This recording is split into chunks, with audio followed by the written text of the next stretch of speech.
With the highly anticipated, at least to me, Spider Winter event Gang War coming out in less than a week when you were hearing this, I thought it was no better time to talk about the original 1987 Gang War from the likes of Tom DeFalco, Ron Frenz, Jim Owsley, and Alan Kubelberg, and many, many more. If you are excited for this new Gang War, or just excited to hear about classic 80s comics, give this video a like. This event, if you will, is what I consider to be at the end of the 2-year run of Tom DeFalco and Ron Frenz's time on Amazing Spider-Man.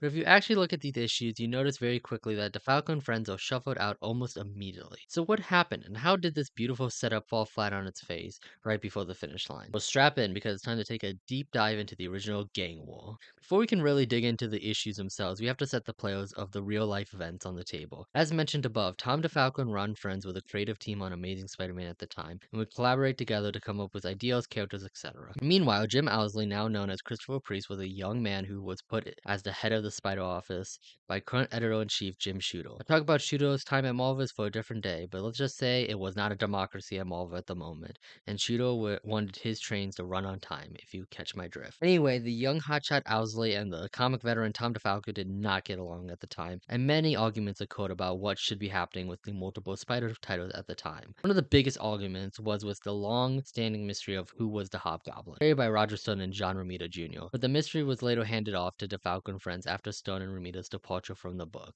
Stone's plan was to originally make the Hobgoblin fashion mogul Roderick Kingsley, using his twin brother Daniel as a way to cover his track. But DeFalco wasn't very interested in this angle and went for his own direction, leaning towards using Wilson Fisk's son, Richard Fisk, as the new Goblin, while Kingsley was put into a more crime lord role as the new creation, the Rose. But the thing was that DeFalco wanted to keep this a secret, not even telling editor Owsley who the Hobgoblin was, leading to many heated arguments leading towards DeFalco giving Owsley a fake name for the Hobgoblin, Ned Leeds, a red herring that DeFalco and friends were putting in their issues around the time. Needless to say, tensions were high when the epic story started, and with the boiling of the Hobgoblin mystery and other problems arising, like in the pages of Amazing Spider-Man, a chain reaction was about to occur. But enough with the backseat drama. Let's get into the story of Gang War itself. Gang War was the boiling over point of the DeFalco and Friends run, with many plot beats spilling over from not only Amazing Spider-Man but Spectacular Spider-Man and Web of as well. Peter Parker was in a dark place at this time, and thus was reflected in his spiffy new cloth black suit created by the Black Cat. Peter's darkness wasn't just reflected on his clothes, but his attitude at the time. Darkness has crept into Peter's life, with the likes of the death of Jean DeWolf and darker turns that comics were making post Frank Miller's Daredevil run. Peter was losing his faith in his abilities, and with some pushing from the only other person that knew his identity, Mary Jane Watson, Peter was ready to hang up the webs. That is until the Hobgoblin was revealed to be old friend Flash Thompson. Of course, this was only a red herring, a plan by the real Hobgoblin to get people off his trail, but accidentally shook the entire supporting cast of Spider-Man. Flash was on the run as Peter was searching for him, but while also dealing with the rising gang attack between Fisk's Arranger and the Rose. Amazing Spider-Man 284, the first issue of the Gang War storyline, seemed to naturally weave in and out of different plots and side plots that DeFalco and friends have been laying out over the past 2 years. Hobgoblin mystery, Peter's depression and losing of faith, Betty Brand and Ned Leeds' failing marriage, the war between the Rose and the Kingpin, and the blossoming and complicated relationship with Peter Parker and Mary Jane Watson. While also setting up things to be solved down the line, like police officer Keating's connection to the Rose, Richard Fisk being introduced to no doubt set up the secret of him being the Hobgoblin down the line, and the Rose identity, which is starting to head to a natural conclusion. Even being able to see hints of the original plan with the white hair of Roderick Kingsley being seen on the Rose in this panel. Things were complicated but leveled. We had many players in the game, but the mysteries were starting to unravel, and the ones that weren't were getting important breadcrumbs evenly throughout. But once we enter the second part of the story, Amazing Spider-Man 285, a sharp and noticeable change of direction has occurred. Firstly, Ron Frenz is completely missing from the rest of the story, having many fill-ins taken in his spot, and DeFalco was moved from scripting and plotting to only plotting, as Owsley was now taking on the scripting duties. Starting with the second issue of Gang War, a lot of the subplots are dropped or drastically changed. Kingsley's role is reduced as Richard Fisk's was increased,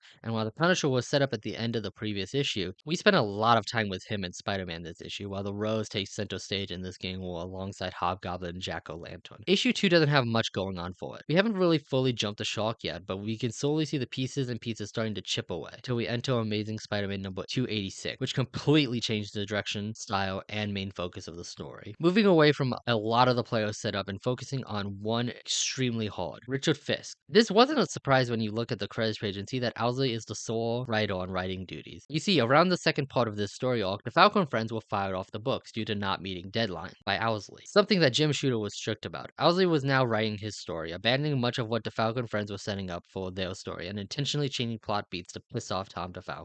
This and miscommunication on who the Hobgoblin was led to Richard Fisk not only taking a bigger role in the gang war, but landed Richard Fisk as the Rose instead of the Hobgoblin. Owsley didn't ditch all the plotlines though, of course. Peter and Mary Jane's relationship was still part of this storyline, but took a backseat as Owsley could finally get his story out there. The story of two fighting crime lords, father and son, making Richard Fisk from a no one to a sympathetic character with a supporting cast of his own. The likes of Alfredo, Richard's right-hand man, and new love interest Dinah, who could be seen as a parallel to Mary Jane in this story. While MJ struggles with Peter's dual life, Dinah dives headfirst with Richard into the life of mobs and shootouts. A neat parallelism in this story, but 2 issues too late, as we are halfway through this arc before Dinah is even introduced. Another late addition from Owsley is of Daredevil, probably banking off the popularity of the character in his own run and the team up between the two in the pages of Spec. Matt Murdock is placed in this story as we pivot from rivals between Hammerhead, Arranger, and Rose to Daredevil and the other heroes versus the returning Kingpin, also including the return of Felicia Hardy, the Black Cat, and the Foreigner, created by Peter David not long before the events of this story. As we enter part 4 through 6, we see that the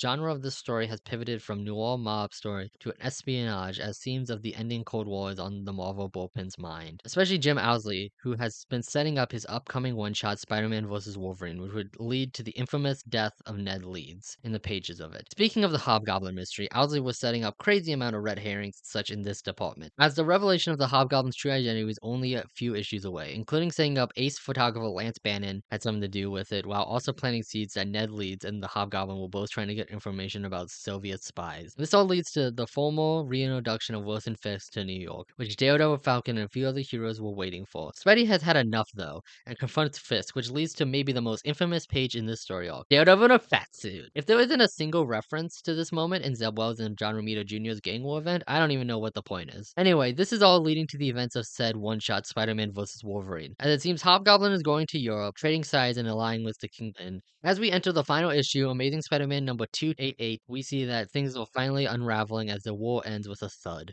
and Kingpin not only stays in power, but has Richard Fisk under his thumb, and the Hobgoblin on his way to his death. Gang War ends the Amazing Spider-Man in a state weaker than where it began. No creative vision to be seen, only ego and fan demand. Owsley would soon after publish Spider-Man vs. Wolverine, which would lead to the death of Ned Leeds, and then be fired off the book by Shuto, leaving writer Peter David and new appointed editor Jim Salicrup to pick up the pieces and reveal the Hobgoblin was now the dead Ned Leeds, and original Jack-O-Lantern Jason McAdale was the new one. I hate to leave this on such a sour note, but after a few more months of trying to figure themselves out, Amazing Spider-Man would come back with one of the strongest creative teams in the character's run, David Michelinie and Todd McFarlane, which would fire off the boom of the comics in the 90s. Gang War itself is left as a confusing story that is enriched by the war that is going on beyond the pages, but I can't say I didn't enjoy it. I think the first issue of Gang War sets up a brilliant story that was sadly never told, but what we did get was at least entertaining and had interesting ideas boiled in. But looking at the future, I have high hopes for Zeb Wells and JRJR's Gang War event, as thus so far the pieces have been placed for a thrilling crime drama. And hey, no matter what happens, it can't be messier than Daredevil in a fat suit, right? If you enjoyed the video, give the like and subscribe button a little swip, and have a great weekend. Thanks for watching.